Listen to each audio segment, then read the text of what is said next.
Wat betreft ons werk met het federaal parlement kijken wij natuurlijk naar de consumptie van de producten, maar wij kijken ook naar het wetgevend werk dat zij doen.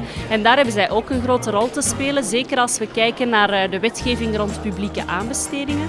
Het is zo dat er een nieuwe richtlijn is die gestemd is in het Europees Parlement vorig jaar en die moet op dit moment omgezet worden in nationale wetgeving en daar zijn ze nu mee bezig.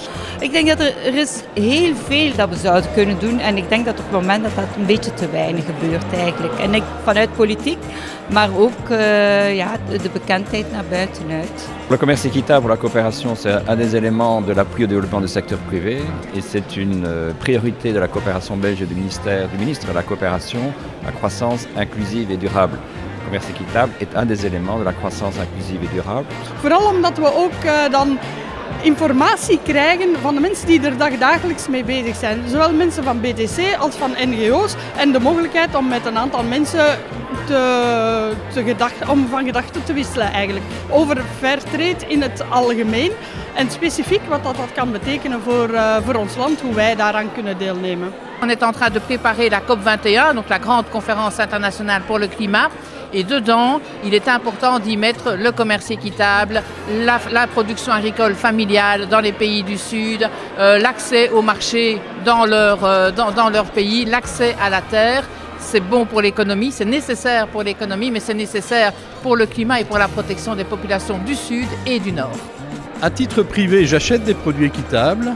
Et dans ma commune, nous avons évidemment l'habitude d'acheter des produits équitables. Nous avons aussi un marché qui est 3 étoiles Max Havelaar. Donc nous sommes vraiment intéressés par cette thématique. C'est une préoccupation et c'est important que chacun l'ait. Il me semblait important de pouvoir sensibiliser l'ensemble de mes collègues à cette question qui est très importante et sur laquelle je pense qu'on a une vraie responsabilité politique pour faire avancer et évoluer les choses. Het is voor mij zeer belangrijk om eerlijke handelsrelaties te hebben.